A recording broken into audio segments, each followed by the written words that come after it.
Hey vlog, we are not ready at all, but today we are going to see Tyler James Williams. You already know who the man is, but yeah, let's go. All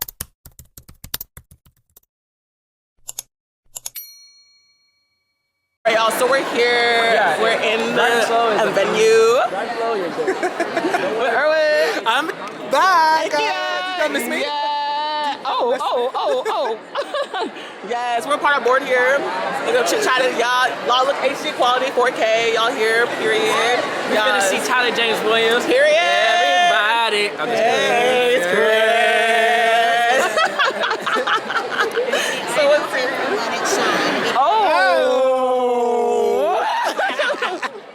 Please. Because you're young like that. It's right. But however you know him, just know he's that guy. Period. Love, baby, I'll make you mine, and I ain't giving up. This is more than a crush, more than a life, like more than a love. Baby, I'll make you mine, and I ain't giving up. Don't run away, don't run away from the truth, cause I'm not giving up on you. Don't run away, what? Don't run away from the truth, cause I'm not giving up on you. Yeah! Really shout out to ASI for the programming, because they've been on it this year. I'm surprised. Like, first Issa, now this? Bro, like, y'all did a big one. I can't even lie.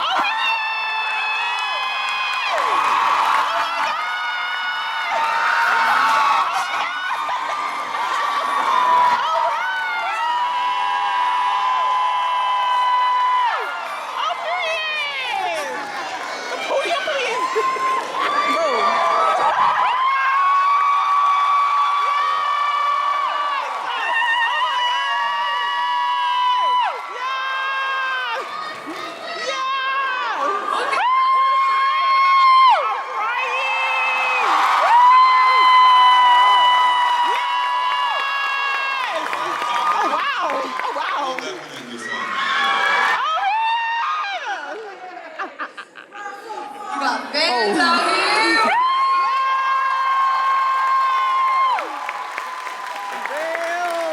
You're the Thank you. Wow. It's purring for sure. I get to break the rules a little bit on this show. I just have to not get used to that. That is the problem. I've gone to other sets and been like, oh right, I can't do that For anymore. fun. You should definitely do it another time for fun. Yeah, no, I'm gonna get in trouble a lot. That's okay, that's okay. Well, thank you so much again for being here, and I'm so excited to be up on the stage having a conversation with you. It's going to be an amazing, amazing hour. We're going to be asking you a lot of questions about your career, about your life, and your goals, and just everything that we would like to know about you. Okay, let's do it. Let's get started. Our first question for you. So our first question for you is, what originally drew you to acting, and why did you decide to get started in the industry? You know, it's weird. I can't say specifically what drew me to it. I think I was 4 years old when I realized that that's what I wanted to do. There was, I don't know, something just clicked. That spark happened for me really early, where I was like, I saw something, and I think that's the importance of representation. Is that, you know, I was 4 and I saw Men in Black, the first one. And there's a sequence where Will Smith is doing this really interesting chase scene. And he's finding a way to do that, and he's being funny, and he's being interesting and charismatic at the same time. And I don't know, something about that just resonated with me, and I was like, that's what I'm supposed to be doing. And I think that fire that was lit that day was the thing that has kept me here. I think over and over again, the industry is not necessarily built for just highs. There are lows as well. And if you don't truly love it, then I feel like if you aren't called to it, much like teaching, then eventually you'll burn out. So that's what, you know, brought me in. I'm not one of those people who, although it's nice, I would be doing what I'm doing if I was in a small black box theater with 5 people in the audience. It's never been to me about audience reaction or anything like that. It's my way of interpreting the world, I guess, and like finding a way to work through things that I don't understand. To me, if I can get to the heart of a character or of a person, we can shift their opinion. I think we do a really, I don't want to say good job, but we as a society have learned how to argue with one another very well and like yell at one another really well, but we're not necessarily connecting.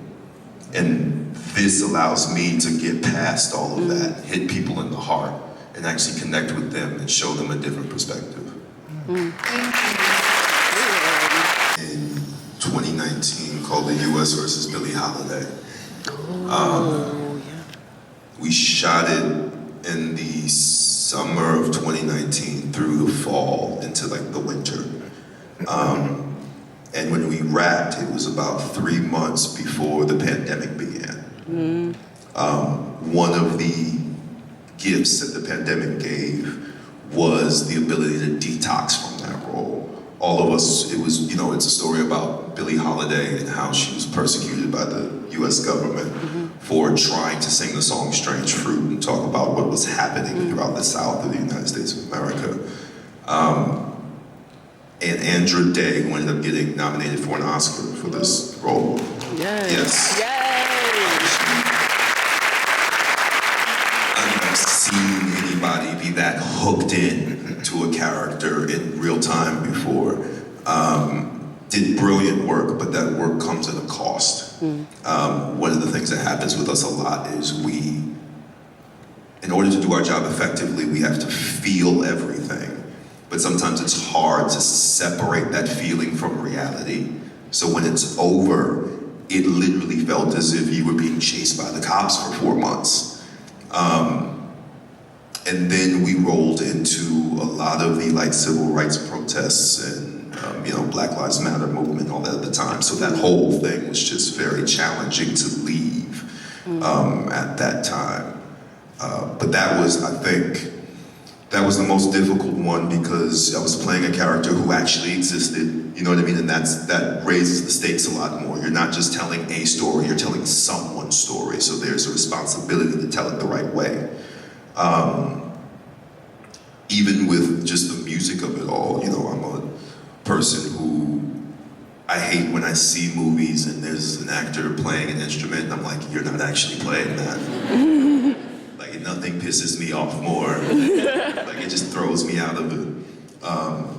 And I played Lester Young, who was one of the pioneers of the saxophone in jazz. And I don't know if there's any saxophone players in here. That instrument is from hell. You shouldn't have to breathe and play at the same time. Oh, that's right, please. So I definitely didn't know how to play it, but what I could do is I spoke to Lee Daniels, the director at the time, and I was like, I can't learn how to play the sax in 3 months, but I can learn every note phonetically. Just give me all the songs, give me somebody, and I can figure this out so that at least it looks right. So all of that just kind of had the stakes really high. And that was one that like, I needed something light out of that darkness. But thankfully, right after that came Abbott Elementary. That's amazing. I can really see I create from a raw and like emotionally vulnerable place. So I need a character who is being vulnerable in front of us, who's choosing something that takes them outside of their comfort zone. And I think that's the consistent thread. There's characters who are vulnerable. I think that's what I look for, those who can't necessarily control their surroundings, and who feel very deeply about something. I need them to feel deeply about something because a lot of times people think that acting is how different you can make yourself.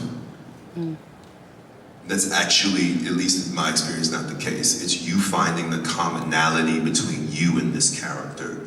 And for me, that commonality usually starts with, I feel deeply about what I do, and this person feels deeply about something. And from there, I can start connecting and making threads.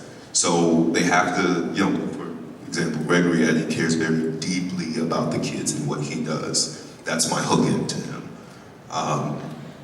that's the thing that I look for over and over again. If they're not obsessing about something, there's really nothing for me to do.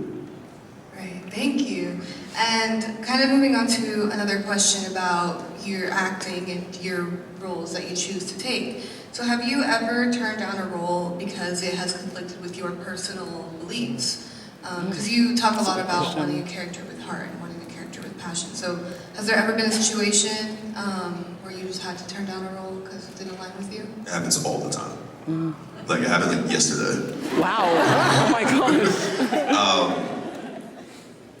As actors, we get offered a lot of roles, all of the time, right? What you end up seeing ends up being, I want to say like 1 out of 10, but it's not even that. It's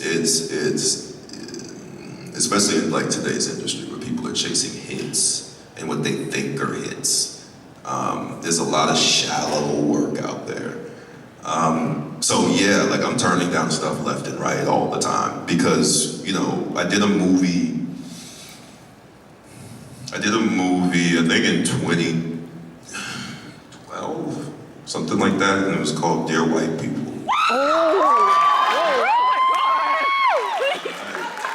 I'm assuming you've seen it. I'm crying. So, like that movie at the time, I'm crying. when I read it, it jumped off the page, and I was like, I gotta do this. But then it started a trend, and now I'm getting offers for films that are like, Dear White People adjacent. And there's no heart Try to to put you in a it. box. It's not. This is not a necessary story to tell anymore. We told it, and at the time it was very risky. I remember Tessa Thompson and I and Tiana Paris sitting up at Sundance talking about it, going, "Okay, either this goes great or it ruins our careers, and no one wants to work with us again. If it doesn't have that, I don't really want to do it." There's like safe plays that people try to make now, and it's like, we done this 5-10 years ago would have been something, but now it's not. So more things get turned down than actually picked up. What we do with Abbott is we take you into a day in the life of these teachers' experience, right? We were in a place where people were, for some reason, like really questioning whether teaching as a job and a profession was like important, and like it was a really weird conversation that was being had specifically in the pandemic and coming out of it. And people were arguing with each other and yelling back and forth. But once we got a chance to show you, you're not talking about somebody theoretically, you're talking about Barbara Howard, and you're talking about Janine Teagues, and you're talking about Gregory Eddy, that people shifted their opinions. So I think that's the first part of it, is humanizing the experience of teachers. If people watch our show on Wednesday and then drop their kids off on Thursday morning and they're a little bit nicer to that teacher because of what they saw Wednesday night, that's where it starts. But I think in the grander scale, one of the things that we know is, as a country, we're understaffed with teachers, but specifically understaffed with teachers of color. And even more.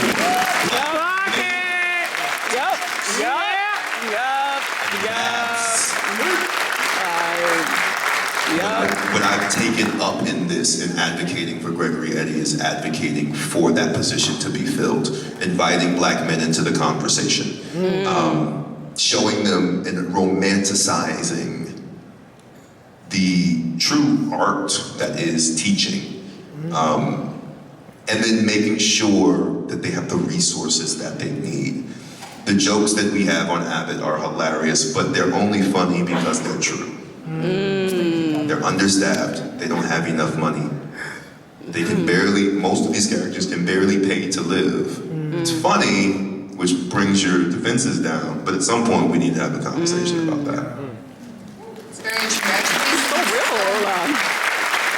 Especially right now. Yep. With as much mis and disinformation that's out there.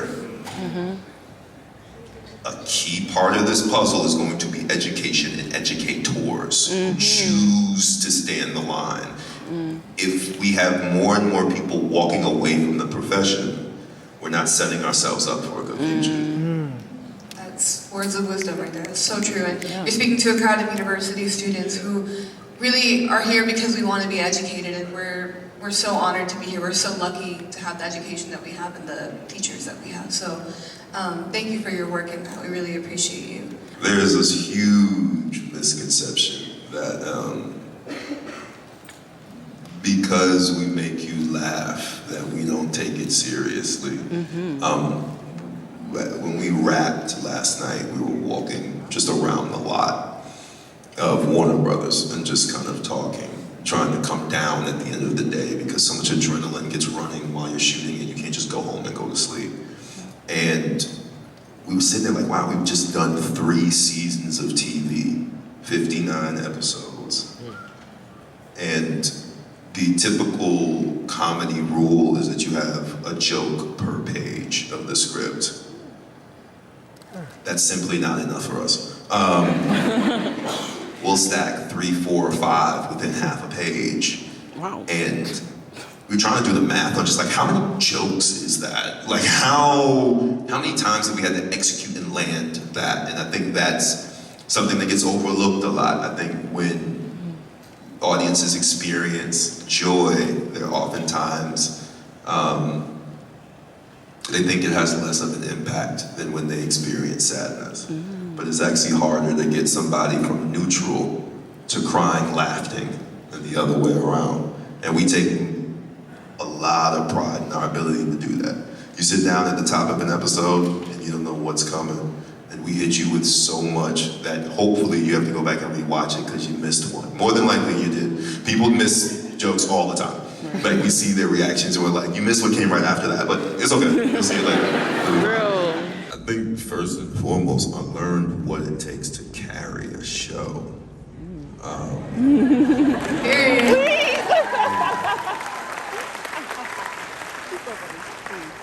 your back hurt from carrying it? There's a reason why I've never done it again.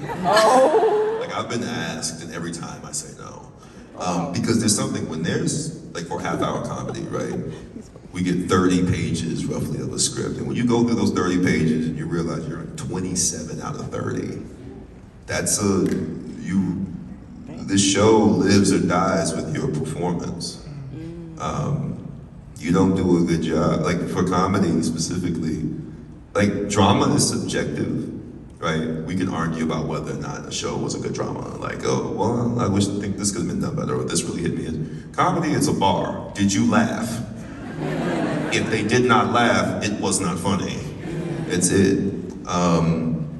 So I learned what it takes to like get up under that weight and carry this and go, regardless of what's happening in the scene, I'm gonna land at least one joke in here, because that's what people need. And that's why I find so much joy in now playing supporting roles, because I can assist somebody else in doing that. I know how heavy that is and how hard that is. I can slide up in there and help you carry that weight. I was like, doing scenes in my teens with some of the best stand-up comics in the world, in history, and having to hold my own. Tashina Arnold is one of the best comedic actresses of all time.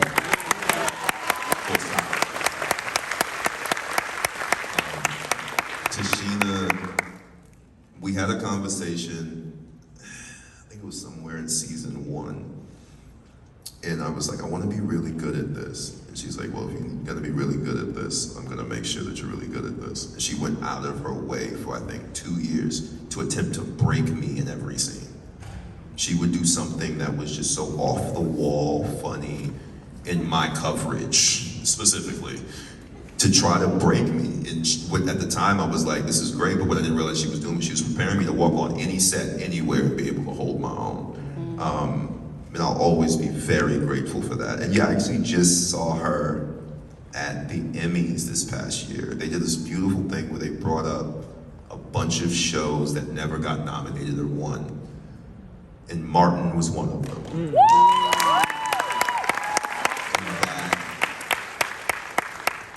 It was like finally people can look at this and say, This was one of the best shows on TV, and we, once again, just acted like comedy. It was like, just acting a fool. And it was really nice because I was able to then watch her and Quinta make a connection. And Quinta being somebody who is like, she could teach classes on TV comedy, being able to give Tashina her flowers about thank you for being one of the funniest women on TV so that somebody like me can come forward and do that was a really beautiful thing to watch. So that was a, full circle moment, I guess, for me. That's so beautiful, truly. And it's so cool. It's like when worlds collide. Really? Yeah. Really. And from somebody who's done comedy his whole career, and like people who do comedy are very serious about comedy, he said that he was like, hey, I'm really proud of what you did with this. You could have just stopped. And here you are, 15, 16 years later, still not only choosing to do comedy, but being funny as hell on TV. And I think that's really what anybody who does comedy a lot looks for, is it's really hard to make people who do comedy laugh. We have a very high bar. So when somebody else who's dedicated their life to the art form can address that, it really means something. Almost killed me. Oh. Yeah, that's just the truth of it. Carrying a show is very difficult. And we live in a world where sometimes if you do something very well, the reward for that is nobody wants to see you do anything else again. And that fight eventually manifested in my body and everything started shutting down when I was 23. Part of that is, part of maintaining the health of that and what I struggled with a lot when I was younger is I needed to be able to disconnect from the job and particularly the audience. Because it can inundate a lot. I think people forget a lot of the times that we're people. We hear things, we feel things, we see things, and they rest on us very heavily. So one of the things I had to do was just distance myself from the audience itself. I make what I make and I do what I do because I love it and it's what I'm called to, not necessarily, and I mean this with the utmost respect, because y'all like it or not. That was a hard line for me. I think also being very diligent about my mental health was a huge part of it. One of the things that triggers a lot of my flares is stress, always. I need to be in therapy year round. If I don't, I'll start to feel it and I'll know, and I'm like, all right, I'm at the hospital, and not know what happened. I think people are now becoming more aware of it because, there's currently a documentary out called Quiet on Set.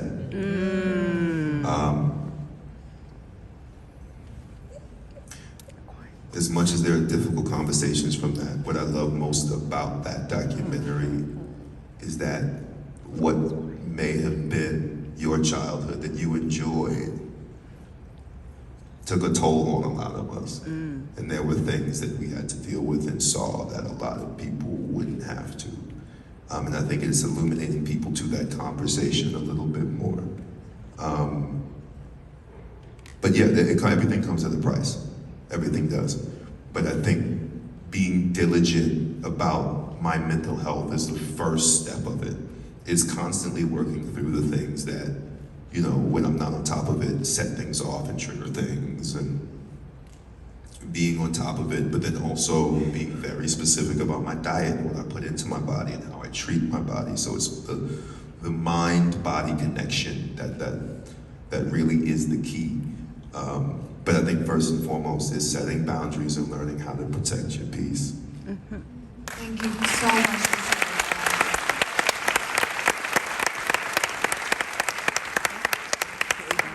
A good working atmosphere, and it starts at the top. That was one of the things that, when Quinta and I had very early conversations about this, we made very clear, we're gonna make this a place that people don't wanna leave.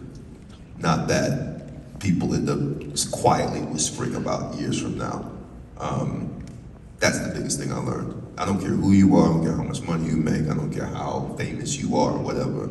No one is entitled to make someone else's work atmosphere hell. You're just choosing to be a piece of shit. Words to live by. Thank you. I definitely relate to that as well, being a leader within ASI. Like, we're always told to create an environment where everyone loves each other and everyone respects one another. And it makes me so happy that it's being carried out as well where you are. Okay, so I got one more question for you. Okay. So a lot of us here know you from a lot of roles, one of which being Let It Shine. Yeah!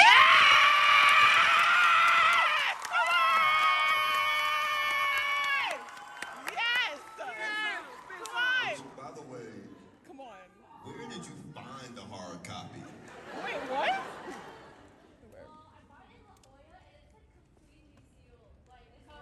What? I haven't seen a CD in general in years. Wow. Let alone a CD too of this. Whoa. Shout out La Jolla. Can you share with us like your most favorite memory from that show? And are you still in contact with your co's that you worked with? Or I saw Trevor like 2 days ago. And he's still the same person he was at 16. Again, that was a particularly stressful job. Not because of the way any of the on-set stuff or anything that was handled, right? But essentially the pitch for that movie is 8 Mile on Disney. That could have gone very wrong. And like, when I took it, the reason why I took it was because I grew up in the early 2000s era where I was like 9, 10, and the first album I ever bought was Get Rich or Die Trying. And listen, classic album, but I was not shot 9 times. I could not relate to that. But that was like kind of my entrance into my era of hip hop, and I wanted to do something that could introduce kids into the love of the art form that is hip hop without exposing them to things that they may not be ready to talk about or ready to understand.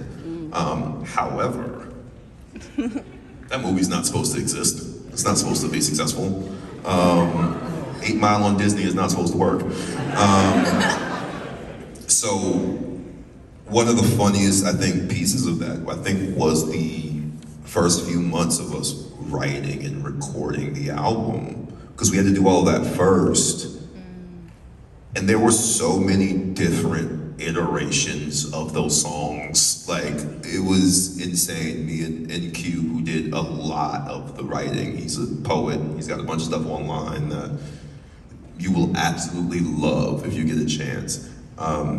We kind of had to work from the outside in, and you had to write it as if it wasn't on Disney, and then send it to Disney and tell us all the things we could not say. And then somehow find ways to take the metaphors and stuff that were there and make them child friendly.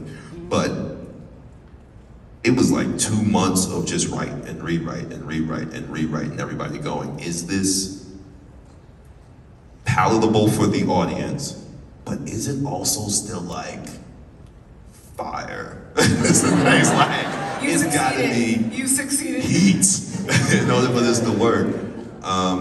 And it's truly one of the things I'm most proud of in my career, and like to this day, I don't care what the press tour is, nothing will ever be harder than selling people 8 Mile on Disney. Give it to me, I'll go sell it. It'll be fine. All of us here ate it up.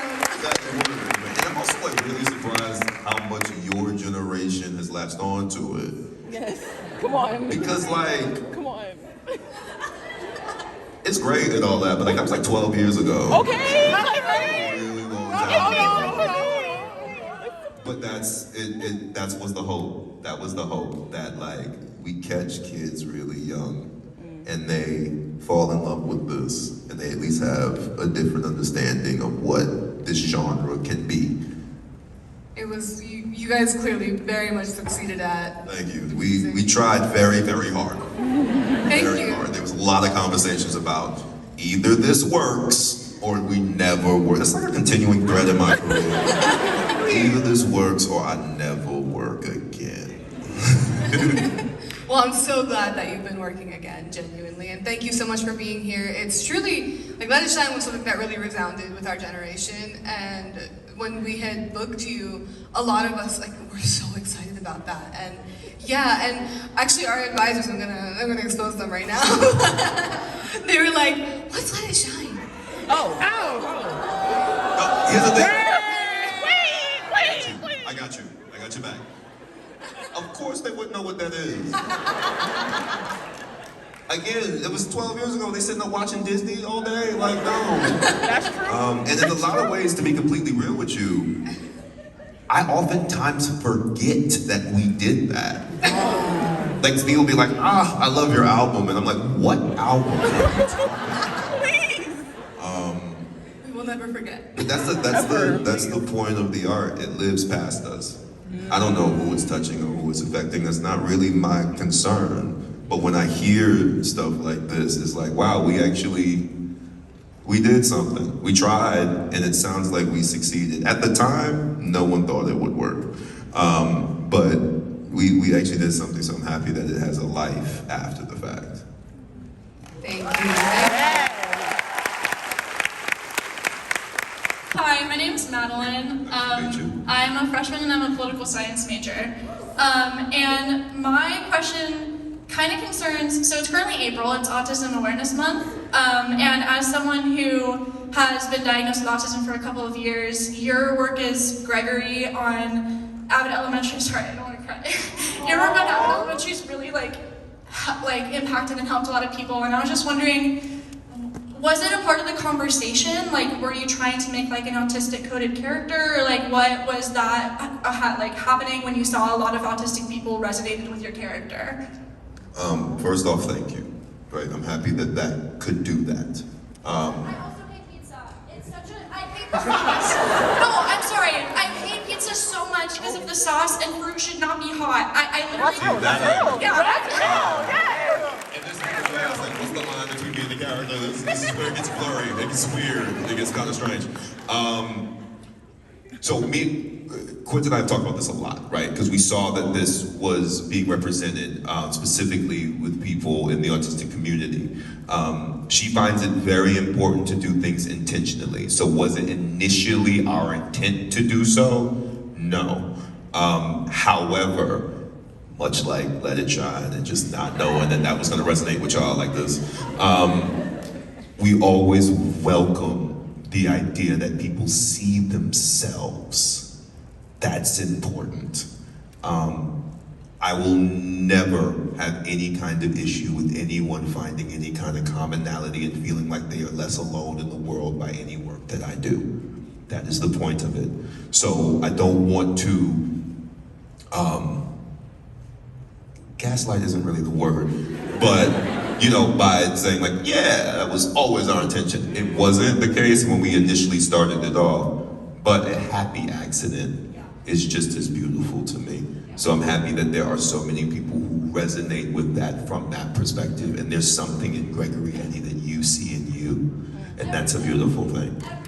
That's what I'm talking about. I think what you're doing with a workplace comedy, especially highlighting a group of people that definitely deserve it, and I'm not just saying that because I want attention when I'm a teacher, but I think we need to put attention on these people, but doing it in a fun way, like you said, that gets the attention on it. So if you could, maybe ideally work with Quinta again and do a different workplace comedy, what is not necessarily something that would just be fun, but like what is a story that you think deserves to be told to highlight another group of like really hardworking individuals that often get overlooked? That's a good question. That is possibly one of the most intricate, industry intricate questions I think I've ever gotten. Wow.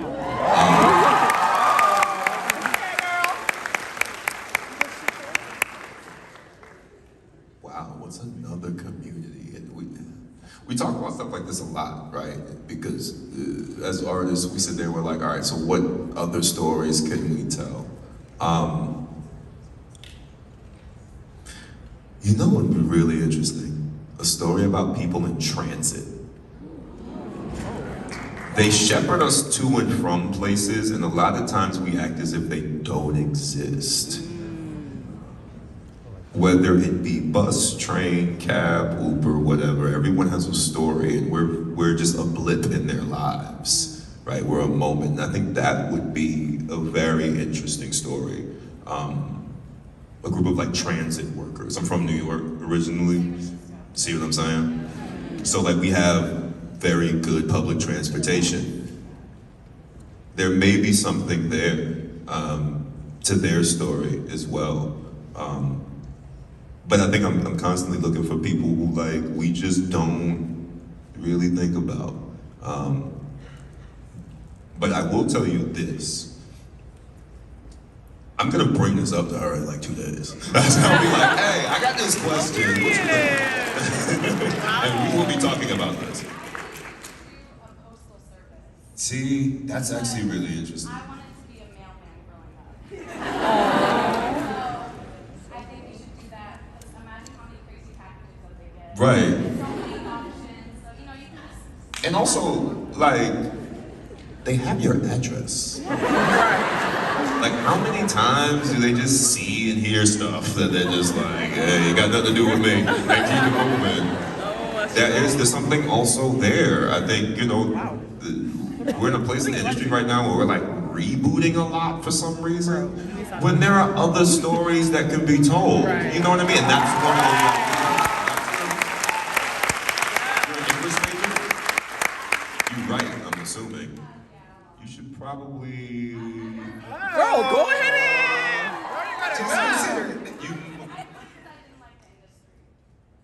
But you can always sell a 2-pager. You can always sell a show and somebody else will write it. So like, you may want to jot that down, you know? Right.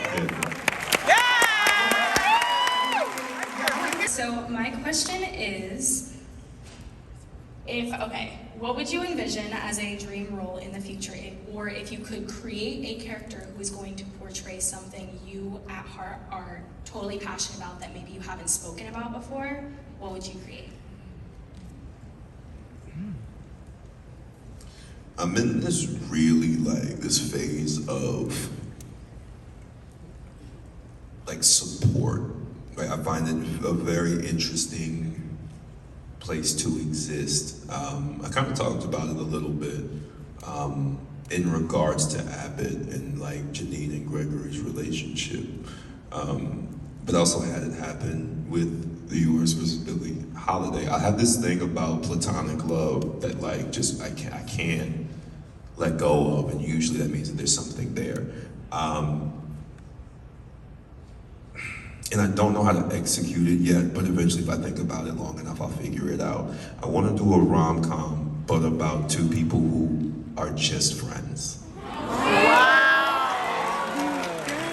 want to do that with people who, and show that of like, there can be deep love and caring between two people, but a lot of times the relationship itself ruins it.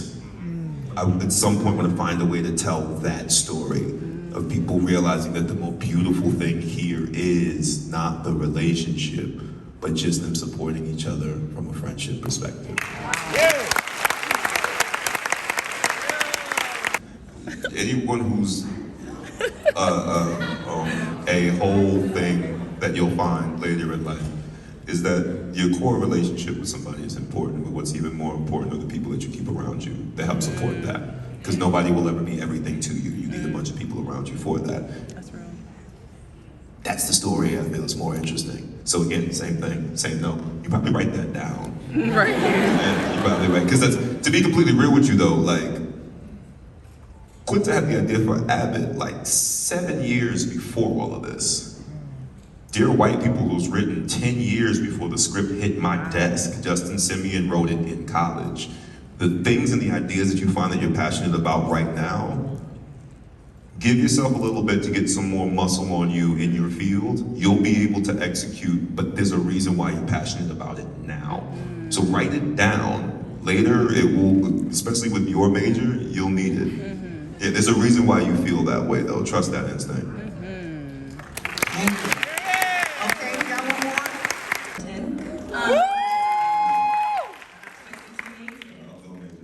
My main career is that I'm an actress. I do a lot of commercial work, and I guess my question is, what is your advice to young actors and actresses in Hollywood today? Because we are post-COVID, post-strike, everything is virtual, self-tapes across the board, and I felt like, I guess my personal into this is that I felt like prior to COVID, prior to the strike, a lot of my charm for my acting and that kind of thing came from being in front of the casting director and in front of the director, in front of the producers. I guess my question is, what is your advice? How do we capitalize on the world and the industry that as it is right now? The pilot season's slow. What should we be doing? Yeah. There was no pilot season this year. So I feel you.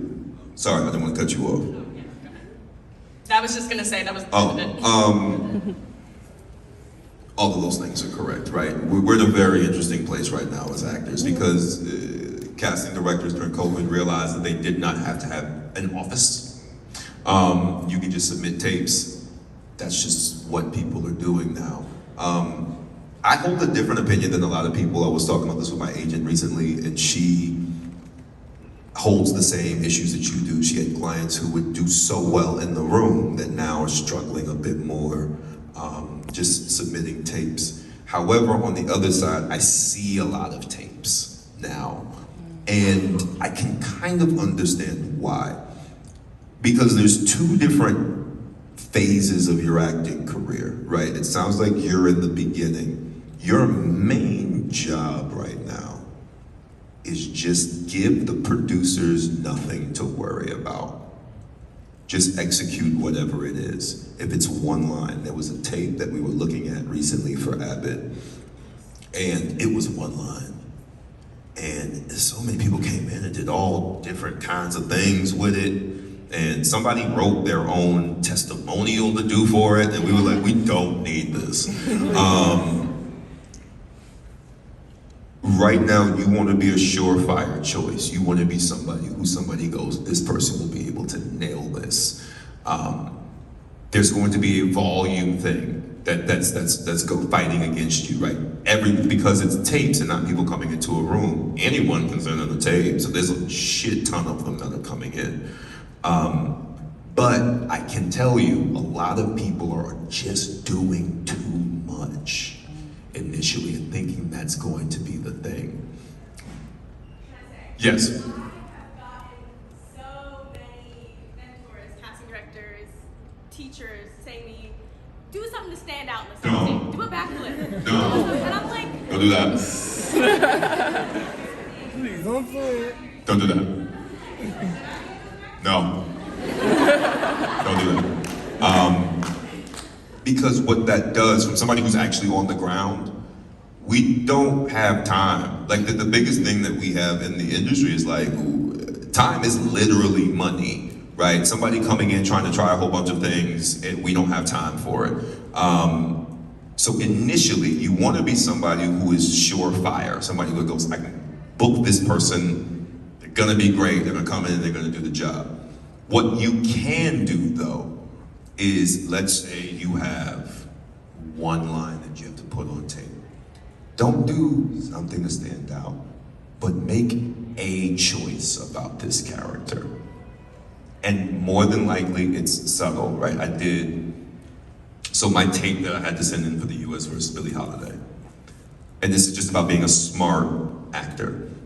In that breakdown of the scene, at the tail end of the scene, he's being interrogated by the FBI. In the tail end of the scene, the FBI agent threatens him by questioning his sexuality, right? And going, we know some things about you. That tells me that I need to put something earlier in the scene to let people know that I know that that's coming. And what I did, it was literally the slightest like movement of hand when I spoke. And when I spoke to Lee Daniels later, I was like, why did you book me? He was like, there's this thing that you did with your hand. And I was like, yeah, I put that there on purpose. And that's what I'm talking about. Don't do a backflip, don't sing a song, don't do nothing big. People who truly appreciate the art form appreciate the tiniest little thing. That's how you break through. It's not some big song or dance. Another thing, I can put this to rest now. No one cares how many followers you have. Period. And if they do, I hate to say it, they're not good at what they do. You don't want that job, it's going nowhere. Don't worry about that. Work on yourself as a creative, work on being surefire, right, initially, because later in your career, you're gonna have to make these bigger choices and all that, but the way you end up doing that initially is learning how to make a small choice and what you got. That's what's gonna show you how to be like a precision sniper as an actor versus somebody who just has these huge moments. What works about Gregory, like people talk about the looks all the time, those aren't scripted. Those are things that on the day I find, and they have to be quick moments that happen very specifically. So you work on your specificity, you find that one choice that separates you from everybody else. Don't go too big and be surefire. And another huge part of this is just timing. The door will open itself for you. People think because they're not getting stuff, they're doing something wrong. You're just waiting for the right thing. You're playing a waiting game. You're waiting it out. It's a marathon. You'll eventually get there. There's something that will be built for you specifically. There's also this thing where people think about like, oh, well, it's always gonna go to bigger actors. My business major friend over here will understand the issues of balancing a budget. There's a lot of times we wanna bring people in that we simply cannot afford. Right. So there's gonna be a door for you. There's gonna be a role of something that we're like, we would love to bring somebody in, can't afford them. We need somebody else who can come in here and just execute that, and that's how you break your career. You're waiting for that one moment, but just get really specific, be surefire, and please, for the love of God, block out the noise. Forget the online shit, forget all of that. Just be a really good actor. But you'll be fine. You got it. Well, Titans, please give it up for Mr. Tyler James. Stand up, turn around. All right, so we're gonna need to do like three. I'm gonna do like this side, Yeah. and then this No, side. don't come to the stage. my gosh. Do not come to the stage. Because it won't happen. Thank you. Don't come to the stage. All right. Where the camera is. Everybody, he's standing here at the edge of the stage. I'm doing a crying. selfie. All right, 3, 2. 1. Take the photo. Snap, snap, snap, snap. I got it. Okay, middle. Okay, now we're in the middle. The middle.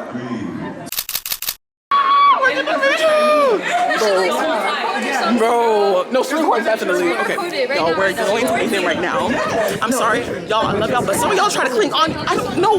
Please. Me too. I was like, ooh, that's. Oh shit. Oh shit. Oh my gosh. Depleted for you. Lab rats? Lab rats. No, it's his brother. It's his brother. Don't say lab rats. It's his brother. It's his brother. Is it working? Thank you. Awesome.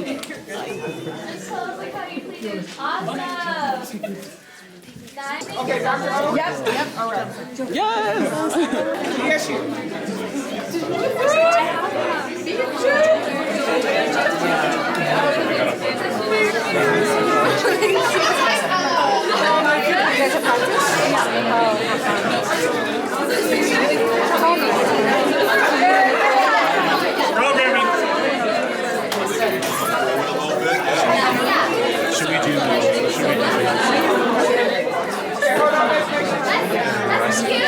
Okay, so we're gonna go programmers and then PAs and then street team together. Does that make sense?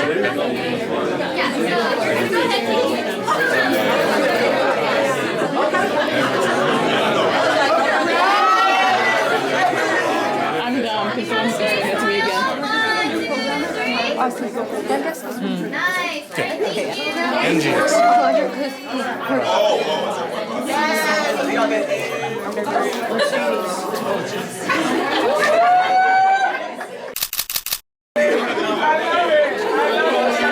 Alright, She said record, I record. I'm the president of this. You might get every side.